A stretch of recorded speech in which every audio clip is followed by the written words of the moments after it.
What's up, Chad? Nothing much, man. Here, hold on. For some odd reason, I can. All right, hold on here 2 seconds.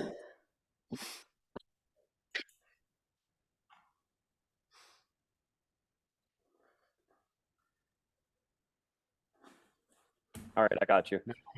Yeah, I got you now. Yeah. For some odd reason, I don't know what's the deal with Zoom now. Lately, it's been getting my mic situated, and for some odd reason, it keeps audio like just blocking it out. I'll hear you on the computer, but I won't hear you through my headset. That's crazy. So I'm like, you know what? Screw it. We're gonna go old school here with the old white headset. Yes. So, so before we get talking, I just want to let you know, I know Angie at what's Angie's last name? Shoot, I should know. Manson? Yes. Oh, So good. her and I pretty much have almost the same backstory. Like I'm 4 years sober now, Nice. and 20, give or take 20 years of drinking and 21 years of pornography. So for me, I'm sitting there, I'm like, when I saw you and I saw her and all that stuff, I'm like, you know what? I need to talk to you because I think that's a great idea. Nice. I love it. So, it all depends. To be truthful, man, you can come at me hard if you want. That's fine. I have zero issues with that. Yeah, I mean, I'm in AA right now. I'm also recovered alcoholic with pornography and stuff. So it's fine, dude. We can get not say dirty, but we can get as deep as you want to get. You will not offend me. Again? That you will not offend me. I got a thick skin. Awesome. And yeah, go down as long as you're not saying, like screw the world, I'm gonna come at you and that stuff. I'm perfectly fine with whatever you want to do. Excellent. How So long are we shooting for? to be truthful, I would love to be done so I'm Central Time, right? So I would love to be done in 45 minutes if we can. If you roll over, I will respect that. Yeah, But for me, I rather have a good 30-35 minutes of a good solid one and then go from there. definitely.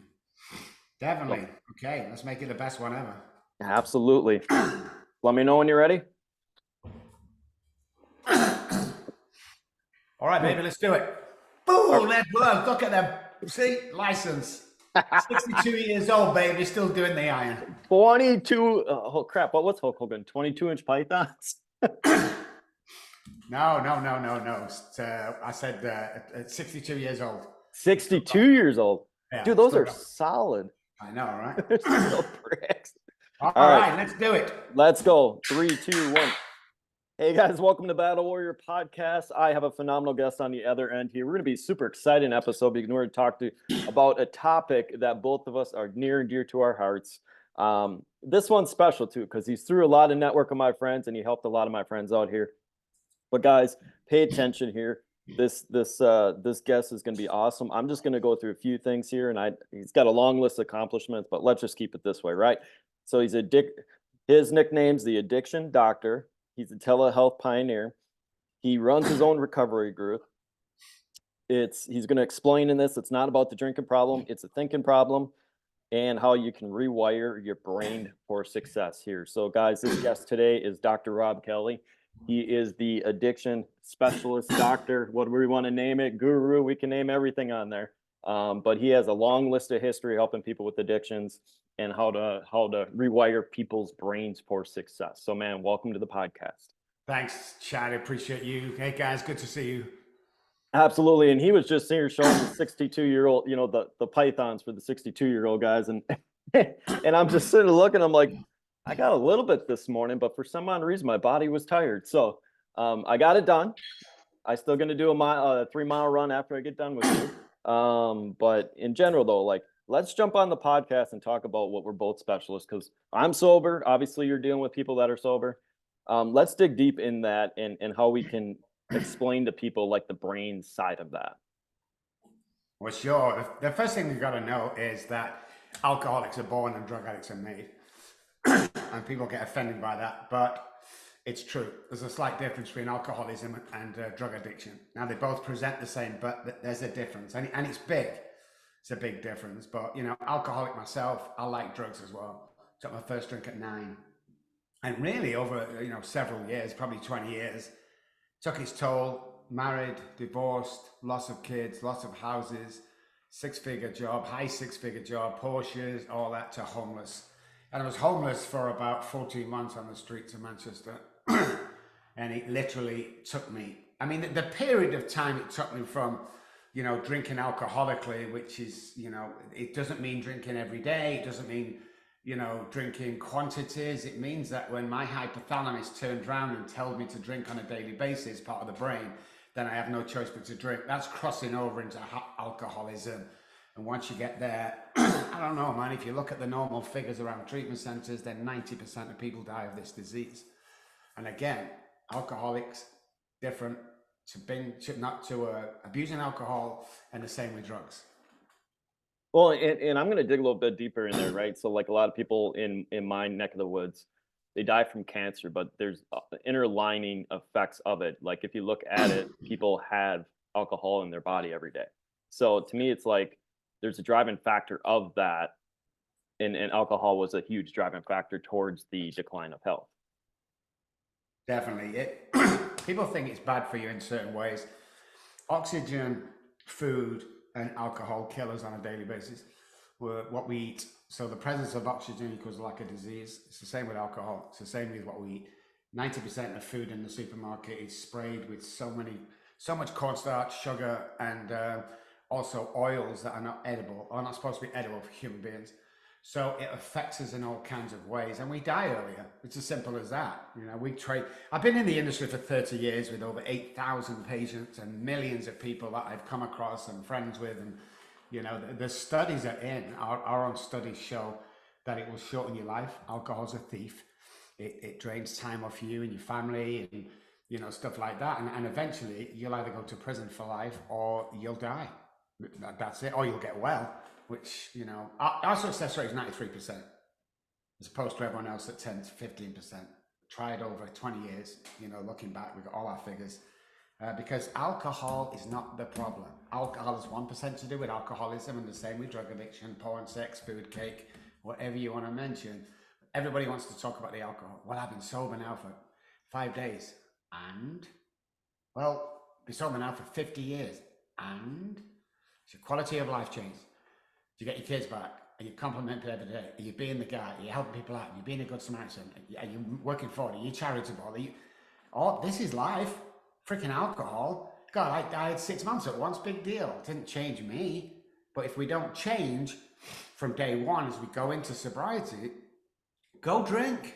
Go back drinking, guys. What's the point? You know? You see, alcoholics and addicts are very special people because, I'm just going to say alcoholics from now on. Alcoholics are very special people because they get 2 lives in one lifetime. We get the first time when we mess everything up, and then we're kind of reborn. We're kind of, you know, once us as a company recircuit the brain and contact the mind, which is energy, to a different energy, your DNA changes. Once your DNA changes, you're not the same person. So now we're reborn, we have a new life. Like, stuff doesn't scare me. Like I signed in Dallas, Highland Park, I signed offices for $1 million. People, my guys were like, you're losing the mind. How do you sleep at night time? What is anybody going to do to me that I haven't already done to myself? What? They're going to take the office off? Big deal. Take it off me. I don't care. You know? So we take chances, alcoholics who've recovered, take chances and, you know, move forward. And, you know, we got to move forward every day. If you stay stagnant, like there's a big saying in AA, which I don't agree with. If you do the same today as you did yesterday, you'll stay sober. Bullshit. You'll get stagnant. You'll get complacent. And eventually you'll drink if you're a real alcoholic.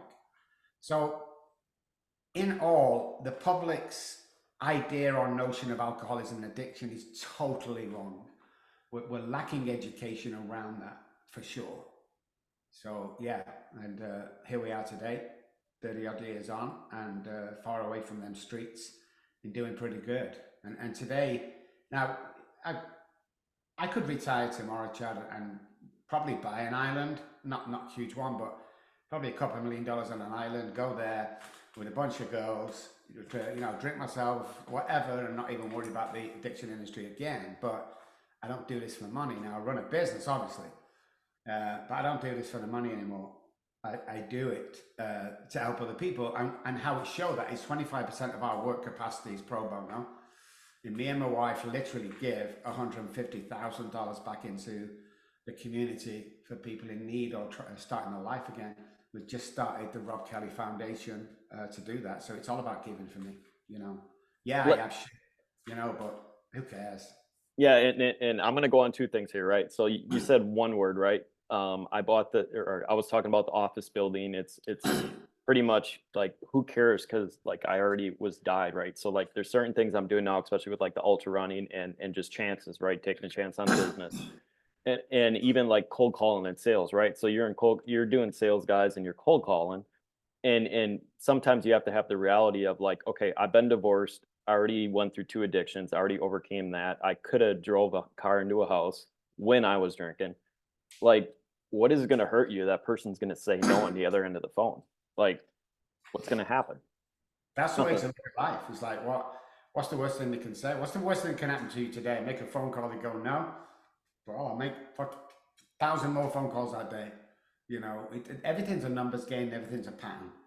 You notice when in a car salesman, they sell one car, they'll probably sell another two that day because the mindset, something happened. The mind, so mind over matter, the brain's matter, this is mind, is energy.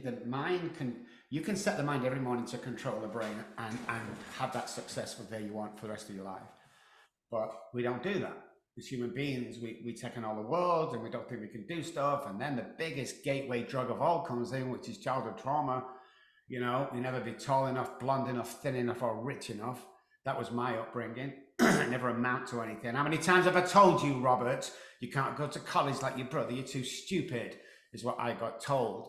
And I lived that life for a long time. Well, I say I lived that life. I lived that lie for a long time, thinking that I couldn't do anything.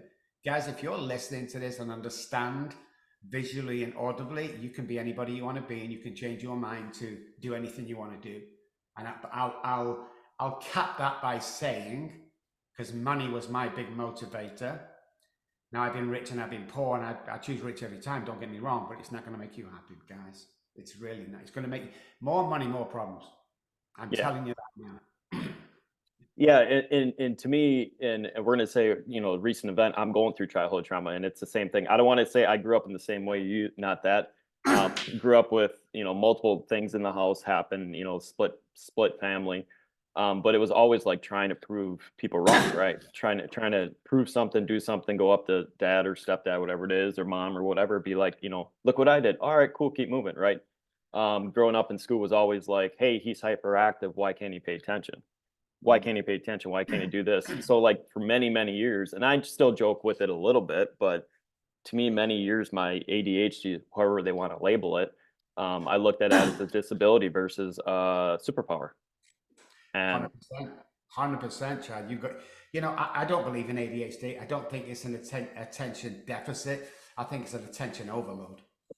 If we're not certain people now, if you take Adderall and it makes you stay awake and do shit, you don't have ADHD. If you take Adderall and it calms you down, that you can sit down and concentrate, you have ADHD. 2% of the world population has ADHD. The rest is an overload. So if you're not treating that child with the information and the education that brain and mind wants and feeds off that, then you're going to get bored. Then you start clowning around in school because you're bored. Most of the people that are put back a class are bored. You look at the geniuses, but they're bored. The education system in the US and the UK has been dumbed down, but because of the other kids, not because of the geniuses. So yeah, my alcoholism and my addiction, when I suffered from them, my childhood trauma, my losses, my loss of my children, it was like a semester at Harvard when I look back. Because people come to me now in my position. So I'm on TV a lot, in books, all that great stuff. What do you know, Rob? What do you know about being homeless? Check. What do you know about losing your kids? Check. Dude, I stabbed my wife 3 times one night because she wouldn't let me finish a bottle of vodka. So don't come and me, what about you? What about you? It's like I've done everything that you can imagine. So 30 years on, after not seeing my children, they took them off me. The authorities and wife took them off me because I would had them for 2 days and was in a stupor. They didn't get fed or changed diapers for 2 days. Nearly killed him. Everything was taken away, you know. And only 4 years ago, my eldest daughter got in contact with me after all them years. We flew over there. She handed me my 3-month-old granddaughter. We sent her back to school, and now she's my lead therapist in my Manchester, UK office. And 4 weeks ago, my youngest daughter contacted me. So everything comes back. So it is a superpower. I love the way you say that. Yeah, and to me, it's almost like you can, and I'm gonna throw this little label on here, right? So, as people that went through trauma and addictions and all that stuff, um, we have an issue of where people look at us, say, "Why can't you just?" And I'm gonna use the term love, right? And we can dig deep into this, right? Please. Because it's been in my mind lately. When someone that is normal, that is loving you normal, right? And I don't want to use the term normal because we're going to air quote normal, but when someone's showing you love normal, it's almost like we don't feel it because we're so used to our past and releasing it and all that stuff. So it's almost like, and I was joking with my sister a little bit, not even a joke, but it's like when someone does it to you, you don't know they're doing it to you because you're not used to getting it. Yeah, we self-sabotage on that childhood trauma. So if, for instance, if a young girl's grown up in a house, a dysfunctional alcoholic house, where there's violence, dad comes home every now and again or every couple of days, him and mum get into a fist fight, you know, she learns a lot of things from that. This is the key in the door. If the key goes straight in, it's safe. If the key jangles around, dad's drunk and go and hide. That's the first thing. But what happens psychologically with that child as they grow up is that becomes normal. So when she leaves the house, goes to college or starts work, if she dates a guy, she'll date the guy that's an alcoholic and ends up beating her. It's uncanny how this happens. Then she'll stay in that relationship way too long because she thinks that's the way relationships are. So if she meets a nice guy who treats her really nice, she will self-sabotage that relationship in all kinds of weird ways because she doesn't think she deserves it. So hence the catchphrase, we attract what we think we are worth. I'm gonna let that stew a little bit here for a little Right? pause. Think hard Yeah. on that one, guys. I mean, it's true. I mean, no guys, women come to me all the time, attractive women, ex-models, and they go, I never get hit on at bars or, you know, I've not dated for 2 years and they're stunning. They go, I don't know what the problem is, Doctor. Can you tell me? I say, yeah, you're too attractive. They go, oh, don't be stupid. No, you're too attractive. Guys will not come up to you because they're scared of getting rejected, just like the caregivers or parents rejected them. And a guy, and the scale's kind of true, a guy who's around a 6 or 7 will never dare go up to a 9 or 10 and ask them out. Never, never, never. Because that rejection, because we've been rejected all our lives. So I'm working with a guy in Dallas 8 years ago, and you know, he suffered from alcoholism. And let's get into your childhood trauma. He said, I don't have childhood trauma. And it's true. I live in a $50 million house. My dad owns, you know, blah, blah, blah, blah. Yeah. That's awesome, man. When do you see your dad? And he's, oh, I see him on a Sunday between 2 and 3. Okay, so no abandonment then. No abandonment from father. Oh my God, he broke down and started crying. Everyone has childhood trauma, whether you think it or not. So when therapists go, let's look back at your trauma, the divorce, no, stop it. Goes way beyond that, way. So when we do something here, like if we don't succeed or get into relationships that always mess up, it's because of something here that you as a human being cannot put together. You cannot correlate them to, because here has nothing to do, it seems to hit, but it does. It has everything. So unless you go back to what we call the scene of the crime and you clear that shit up, you're going to repetition strength and confirms. You're going to repeat that act over and over and over again. That's why people keep failing in life. It's not hard to earn $1 million if you create an empire from tomorrow. In the next 12 months, you could earn $1 million. That's silly. No, 8,000 of my patients before have done exactly the same. We guarantee it. We're the only company in the world that guarantee if you relapse or don't be the person you want to be, we'll refund your money. Nobody does that, but everybody can do it unless you have brain damage. But like I said, if you can understand Chad and I talking here, you can be the best version of you, because we're only walking around 45% of what we really are. Most people have lost our identity, especially through COVID. Well, and truly, and the time that we're talking right now, actually, my treatment for childhood trauma actually starts kicking in here in the next 3 weeks, because I did self-sabotage my last situation. Mm. And it's really weird, because I want to ask you this question, because when you dig deep into that root, obviously, and I'm going through the list of my checklist, I'm like, oh, this happened. I'm like, no, I'm okay with that, because I'm doing a lot of forgiveness notes right now, saying, hey, I forgive you for this, I forgive you this. But it's like, where did it officially start? Because, you know, a lot of my stuff started at 3, 4, 5 years old, right? So it's like, where in, and I'll be open here, like therapist said straight out, you know, how were you as a baby? I said I was a fearless person that liked to talk a lot and approachable to people, and just went out and enjoyed life, right? And it's like, and she's like, where did that disappear? I said, I have no clue. It's crazy. It's crazy, you know? But again, let's take alcohol and drug addicts away from it for a second. The normal person. What's the worst thing for a normal human being is isolation. So most people on death row, when we did our studies, and we have a jail in Hunt here that still kills people. When we did our studies, probably 8 out of 10 people, when they got to the needle or whatever it was they killed them, were partially insane. So what did COVID do to us? It separated us from everybody else.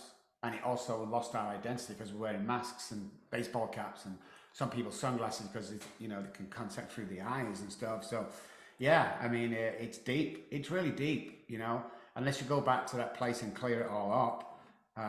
And when you do, oh man, when you do, you'll look younger. You'll start acting younger. The weight of the world will come off you. You know, I got to tell you the truth, Chad. I will never go to a doctor for my general health ever again. I'm not going to be on pills that have me up. So I always say this to people: has anybody out there been to the doctor? He gave you a pill that you took for a period of time that cured your ailment, so you no longer have to take it? The answer is no. Because once you get on even serotonin, depression pills, once you get on it, blocks our own serotonin, you don't have forever. It's like being free of all that stuff, knowing quite well how the brain, the mind, and the central nervous system work, and what you're actually capable of doing is mind blowing. Literally, look at me from homeless to here. Are you kidding me? That's insane. I think I'm a PhD, Chad. I have 2 PhDs, a later one, you know, online, but it's behavioral science. I had 2 PhDs. I was listed as the highest paid doctor in Texas. What about brain surgeons? The highest paid doctor in Texas is what they called me last year. I had to agree I was. How do you do that? How it's now it's pure science, neuroscience, behavioral science, belief and explanation and education about how to do it and how to get there is real simple, and it's out there. And you know this, Chad, you know, you've been through your own journey, you know that it's not about the alcohol, it's more about the behavior. It's not about the disease, it's more about how you can fully recover from that bullshit that we're going through.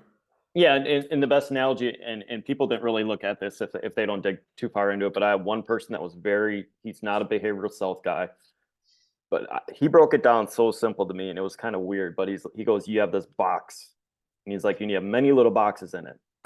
But he goes, think of this addiction as the biggest box in the box. Boom. And he's like, and you want to throw all this little shit in there. And he goes, with that, you can't, because the addiction's there. So now he goes, now you remove the addiction out, and now you have this huge void in this box of how you're going to put everything in here and move it. And obviously he's faithful. He's like, make sure God's in there. But he's like, on top of that, he's like, now you still have all this space that you need to start putting stuff in and all that. And he's like, he goes, if you don't find a way to fill that void, whether it's, you know, reading, biking, hiking, life, whatever it is, he's like, that void's still going to be there, and you're going to go back to the addiction because that void's still trying to get taken up. 100%.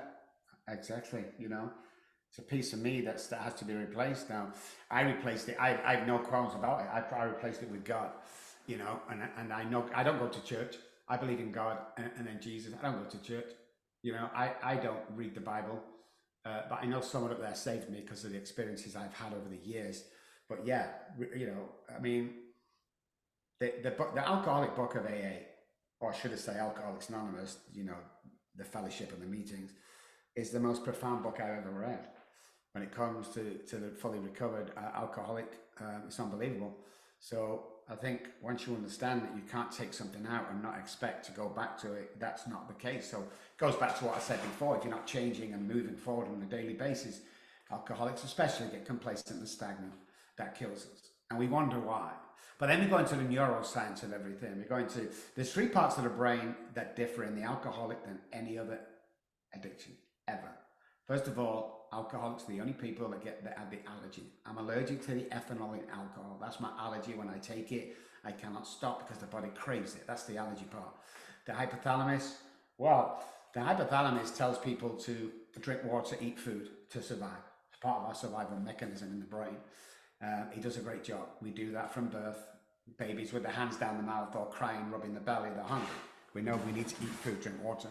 A certain point of the drinking career of an alcoholic, it turns around and tells the alcoholic to drink alcohol only. That's why we can go days or weeks without food or water. So you got that part to fight with. Then you got the amygdala, which is kind of our smoke alarm with the trauma of the brain. That's childhood trauma. Then you've got the hypothalamus, the basal ganglia. Basal ganglia is like a clock in our heads. Repetition, strength, and confirms. The more I do something, the more easy it becomes.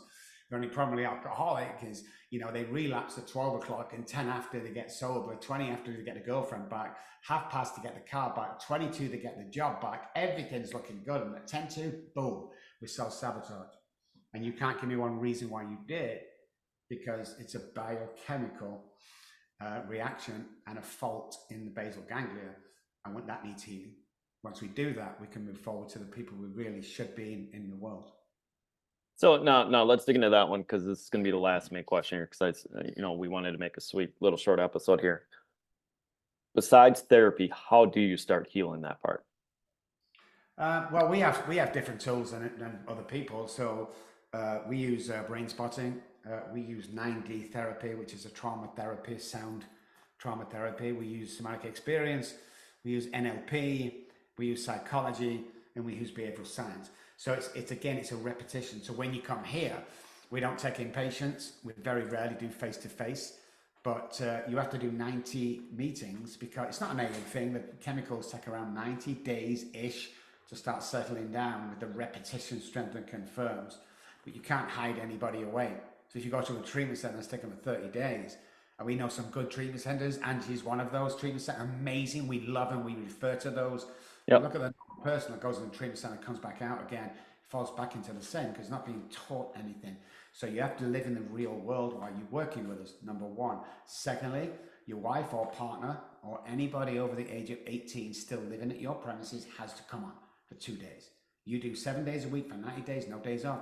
The wife comes on and does 2 days a week for the 90 days. If she doesn't come on, we will not take the patient, period. Because when the wife comes on board, the success rate goes up by 42%. We're halfway there to our 100% success rate. Yeah, that's insane. And that goes to another question here. I guess we're going to end it. But when they go through this is what I noticed. When they go through AA, they hit these certain years, they run the steps or some sort of program. And there's such a void in the industry, like in the whole society, of what do you do next? So you get clean. What do you do next? You succeed. Yeah. Is what you do next. I mean, you've got this new brain. Your brain's been recircuited if you see the right people. AA is a great foundation, though the meetings are shit these days, so be careful where you go to. There's so many amateur therapists in there and misquote the book. Just be careful about that, but the book is amazing. So yeah, it's all about getting a new life. And it's all about taking chances and risk, low risk at the beginning, but you've got to start living life as this was your last day, or, and this is your last effort. We don't have time. That's the one concept that we don't get today, is we don't have time. We think we have time, but we don't have time. Like Saturday today. My God, yesterday was Saturday, wasn't it? No, a week's gone by. It's now Saturday. Moms do it all the time. Waving the kids off to kindergarten. You hear them say this. The next minute I'm waving them off to college. We don't have time. So don't great book. Rest on your laurels. Don't sit in your arse and thinking everything's going to be okay now. I've stopped drinking. Drinking isn't the problem. Alcohol's not the problem. The problem was you.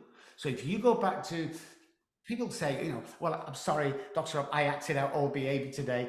Listen, if you've acted out old behavior today, guess what? It's not old behavior, it's current behavior. And current behavior will always lead to self-sabotage and eventually take your life, period. So you have this new freedom. Go research, jump online, get friends, get close friends like you. If you know somebody earns 60 grand and you're earning 20, hang around the guys that earn 60 grand. Because if you hang around with 9 depressed people, you will become a 10. It's the mind, the energy, and the mirroring part of the brain. Monkey see, monkey do, all the time. You hang around friends, they have a silly saying, before you know what it is, you're saying that you hated, because that's what we do. We feed off people around us. So show me your friends, I'll show you your future. If you have more than 4 people in your inner circle, one of them does not want you to succeed. With the little comments and the jokes and, oh, look at you, Rob, trying to be on TV. I'm just kidding. No, he isn't. Not getting rid of that guy out of your circle immediately. Because I'm telling you this is how the alcoholic's mind works. I spoke in California. There was 1,000 people there. At the end, they said, put that away 2 hours before we take you back, because these guys want to shake your hand and say hello. 999 people, Chad, said it was amazing, and 1 person says it was shit. Have a guess who I concentrated on and nearly relapsed over the next 3 months is the one guy. You've got to get rid of that guy. Sticks and stones will break my bones, but words will never hurt me is the biggest lie ever, because words can devastate us. And if we hang around these people that doesn't want us to succeed, we start listening to them. Do you know when that, who do you think you are, Rob, trying to go on TV? You know when that's going to go? When you stood on the wings of Oprah, like I was. When you stood on the wings of the doctors, and you stood on, that's when it comes back. So you got to get rid of them guys. And then you stand a better chance. And everybody can do this, guys. There's no magic pill for this, yes, but is it possible for everybody listening? 100% possible. 100% possible that you can have a new life starting tomorrow. And before we finish, guys, I'm going to give you 3 things to do tomorrow morning that will change your life. Go ahead. Go ahead with the 3. So here's the 3 things. So first of all, let me explain about oxygen. We only breathe 45% of oxygen in our... That's all we do. We're meant to breathe between 70 and 100%. Because 45% will not take the oxygen around the body. So we're combining, we've got brain fog, we've got to have our coffee to give us energy, which is a myth. It doesn't give you energy, it just stops the tired. And then obviously you get in the shower. No. So one of the reasons nobody's woke up laughing whatsoever in the world ever from sleep is lack of oxygen. So on a normal circadian rhythm sleep pattern, between the hours of 2 and 5 o'clock is when our body is at most repair. It's when our oxygen is at its lowest. It's also when most people die of natural causes, because the body has not a lot of defense when it's at its lowest repairing. So get up in the morning, okay? We want to stand or sit on the sand of the bed. First thing in the morning, let's get that brain going, central nervous system going. I want you to take 20 exaggerated breaths in and out. That kind of breath, in and out 20 times. You're going to go dizzy. Make sure you're holding on, or sit down properly and hold on. 20 times, don't miss. What we've done is just fully oxygenate the brain. It's never been done before, apart from when you go to the gym. It's not the exercise that makes you feel good, it's the breathing. Get the breathing done. The presence of oxygen equals the lack of disease. Every cancer, every growth, every illnesses, every ailment grow in a hypoxic area of your body. Oxygen will change that. Next, go into the bathroom. If you brush your hand with your right, brush it 1 week left, 1 week right, 1 week left, 1 week right, 30 days. We're changing neural pathways. We're changing patterns. Straight away, we're changing. Now let's look at the subconscious brain, where all the bad stuff is, all the shit, you're a waste of time, you're fat, you're too ugly. What I do is stand in front of the mirror, but make sure it's 6 feet away. Because when we get close to the mirror, like if you're shaving, guys, or women put the makeup on, we see all our blemishes. We go out to the world subconsciously thinking that people can see all our blemishes. When's the last time you went to the office and go, hey Jimmy, good to see you? We don't do that. But when you stand 6 feet away from the mirror, the way the opticals work is the blemishes will disappear when we stand 6 feet away. I love you 10 times. Okay? Well, all we're doing is stacking the subconscious. You're not going to feel it. It's going to feel silly. No other affirmations. I'm going to be great today. No. I love you. Do them 3 things. Compliment 3 people every day, and your life will change from tomorrow. It has to change because of the oxygen. It has to change because they're changing neural pathways. It has to change because we start sticking good neural pathways in the subconscious brain. So if our research, there's also Gary Brecker doing this, he's kind of the man. 300 neural pathways die every day. What are we replacing them with? The same shit we did yesterday, you know? Or we're going on to create 300 more. And do the math. There are billions in the head, but the more neural pathways you get that are good and patterns that are good, the easier it becomes. Here you go, people. It's simple. It's a lot harder than you think, but it's simple. People think it's so hard. We've got to spend hundreds of thousands on health. And no, you've got to understand, you know, first of all, if you have an inflammation or you have heart problems, your father did not pass it on to you. Oh, my mother's got inflammation, so I've got inflammation. It's a family disease. It's impossible. The only disease, biochemically and physiologically, is alcoholism that you can pass on. That's the only disease. You can trace it about 3 generations. You're probably alcoholic, by the way. But you can't pass it on. So what happens is you live with the family. You grow up on, let's say, fries and McDonald's.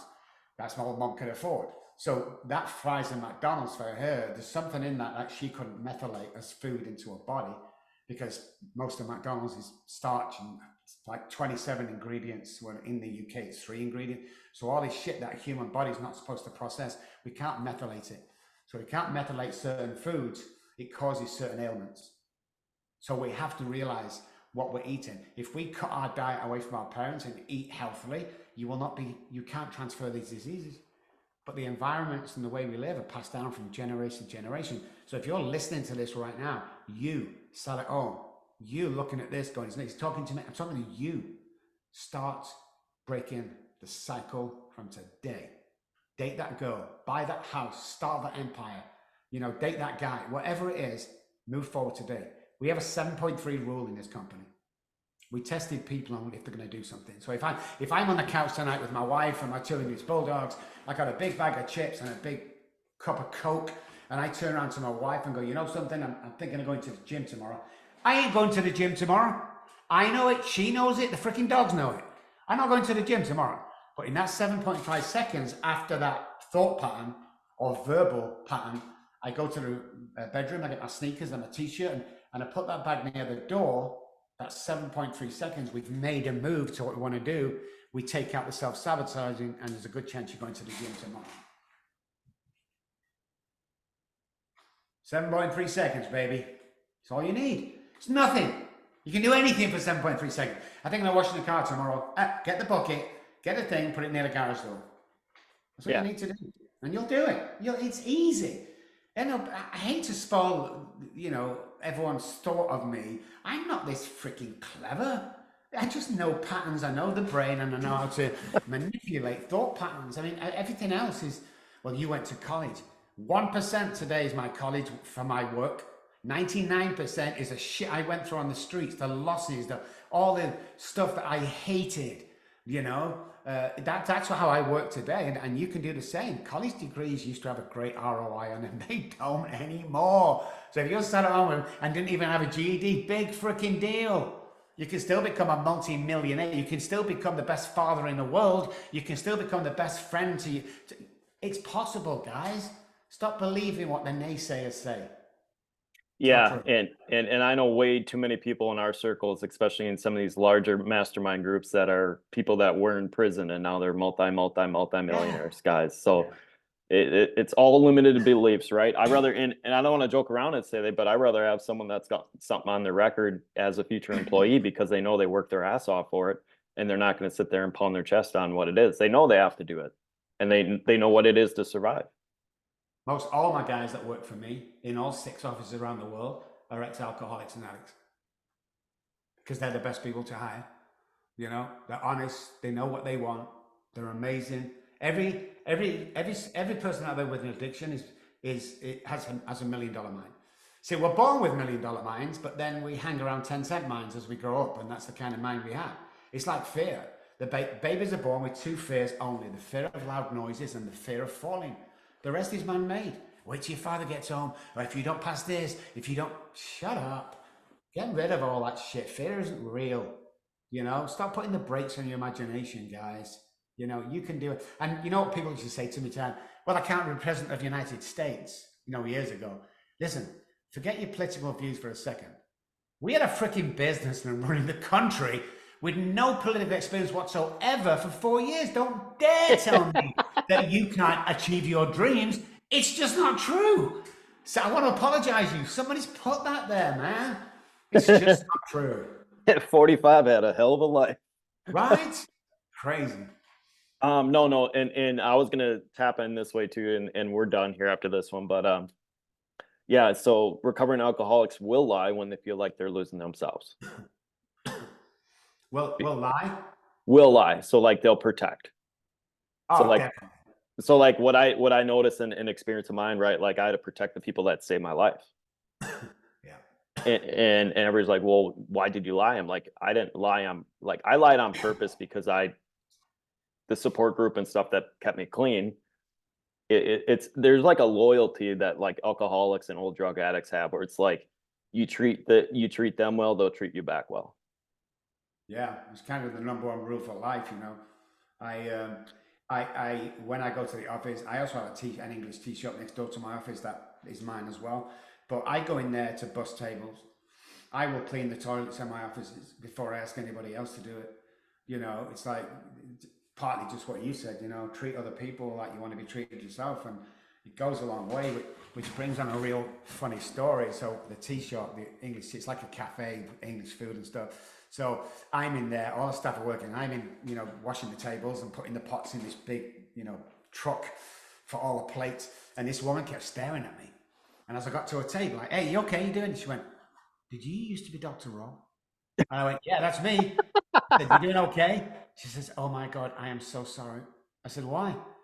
It's come to this, hasn't it? You relapsed, didn't you? You've lost everything, haven't you? Oh, I said, no, I'm not. This is not my job. I own the place. She said, oh, thank God for that. I thought you'd relapsed and this was your job now. I said, no, it's all good, man. It's all good. No, no. All right. Well, like I said, I'm going to respect your time here. Dr. Robb, where can everyone find you? RobbKelly.com. If you're listening, not watching, RobbKelly.com, the RobbKellyFoundation.org.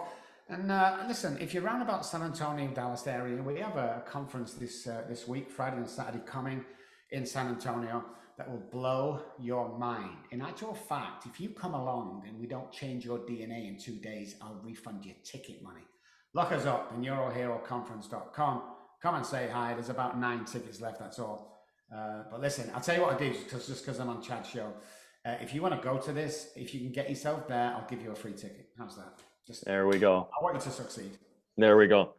Thank you very much. Thank you very much. Thank you very much. Wow, I can't speak, but thank you very much. We're going to end this, and I was going to say you're welcome back anytime. Thank you, Chad. Thanks very much indeed. Bye, guys. Absolutely. You have a good day. You too.